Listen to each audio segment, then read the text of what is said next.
Hi guys, welcome back to our YouTube channel. We are back at the luxury mansion project here in London, where we are taking this rundown house and turning it into a mansion worth over £2.5 million.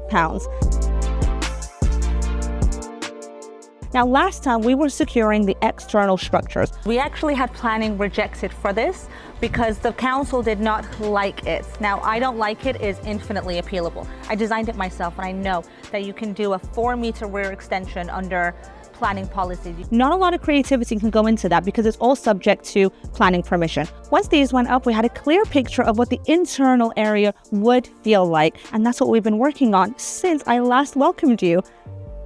Let's get cracking.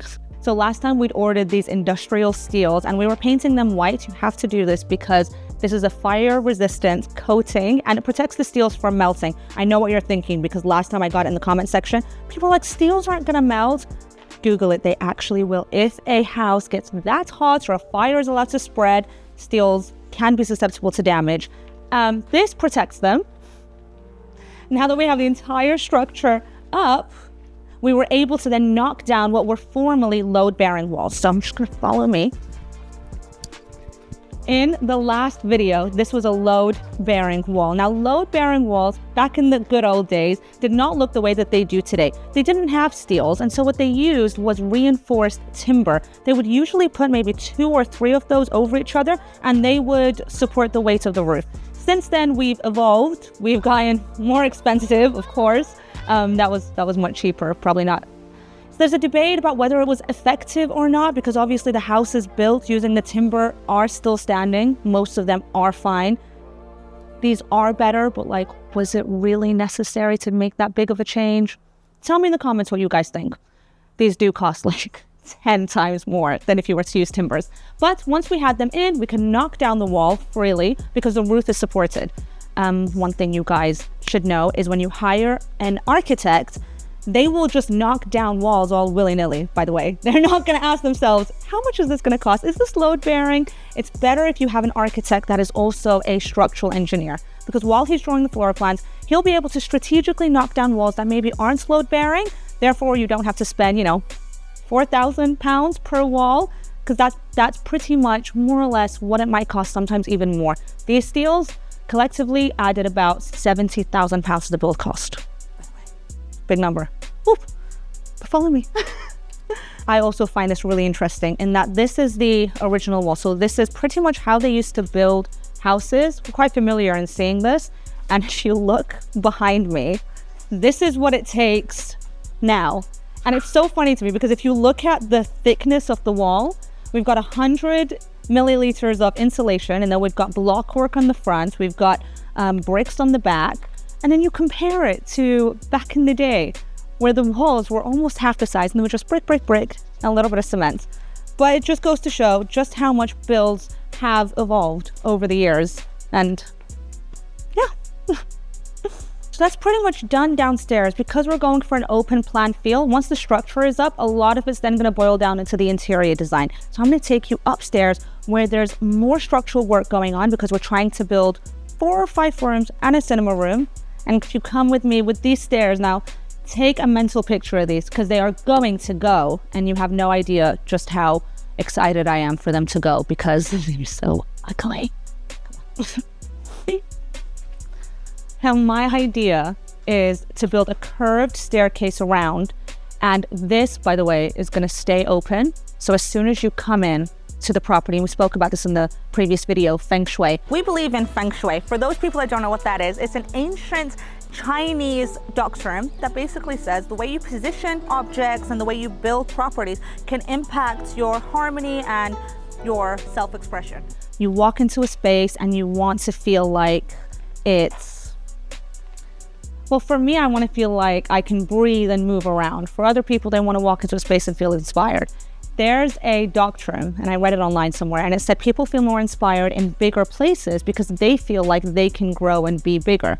I know you're thinking there's no correlation just because the space is big, but it does.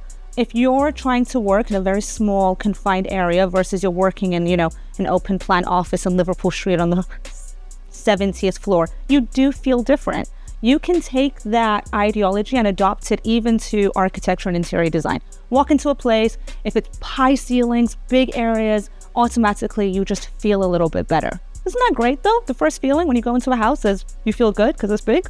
So we spoke about the structurals and the steels on the ground floor. We also have that up here. We've got these pillars. So we've got all these steels running across, but because the area is so big, you need something to support them in the middle of the open space. These right here, these cannot move. And so we try to disguise them by putting them in the corner of walls. When you come up, this is going to be the landing. The steel will be disguised because we're going to have a corner here. And if you can't do that, what you end up having is literally pillars. So if you're ever in an open plan space, you think, why is there a random column? This is why. Now, back in the day, they used to make them quite pretty. They used to have like Roman columns. Now they just build like rectangular boxes. Horrible. But no, we're going to disguise them. We have made changes to the floor plan. This is because standing in 10 meters squared versus looking at 10 meters squared can be very different. And that's even for experienced developers. If you've got a skylight above and a window, the space can feel bigger. If you don't, then it can feel more cramped. The same square meterage, depending on how much natural light it gets exposed to, can feel very different. So once we receive floor plans, what I like to do is what I call a walkthrough, which is this. We build these temporary timbers. These are very, very easy to pick up and remove. And I walk through the property and get a feel of what it's going to look like. We floated the idea of en-suites, so we built them temporarily. This wasn't in the floor plan. Now that I go into it, is this something that I really want? Kind of feels like a HMO room to me. Let me know in the comments if you think we should keep en-suites or not.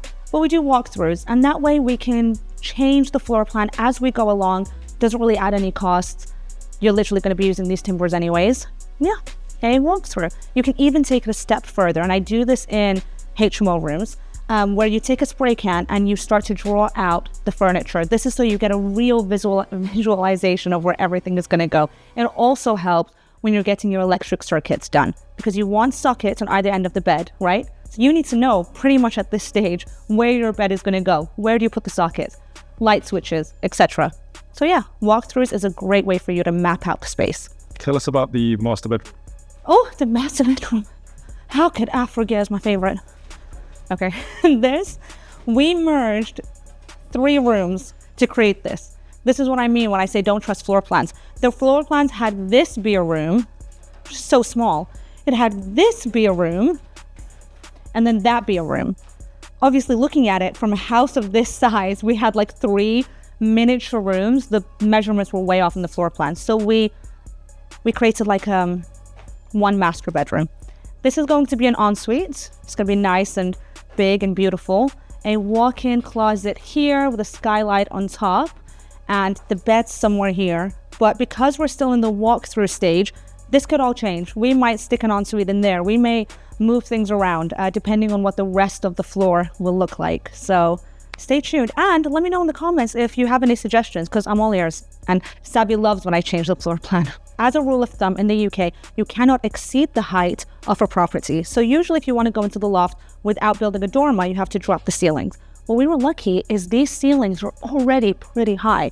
So we were able to drop them and free up about 70 to 80 square meters in the loft. You stick skylights on top, and we already had planning approval for skylights in the attic anyways.